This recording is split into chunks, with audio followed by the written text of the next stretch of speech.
அப்பொழுது மனித சாயல் கொண்ட அவர் மறுபடியும் என்னைத் தொட்டு வலுவூட்டினார்.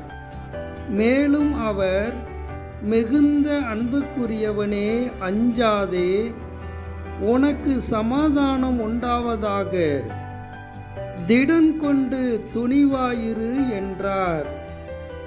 இவ்வாறு அவர் பேசியபோது எனக்கு துணிவு உண்டாகி, என் தலைவர் பேசட்டும், ஏனெனில் நீர் எனக்கு வலுவூட்டினீர் என்றேன். தானியேல் 10ஆம் அதிகாரம் 18-19 இறைவசனங்கள். அன்பு இயேசுவே, எங்களையும் தொட்டு எங்களுக்கு வலுவூட்டும். ஆமேன்.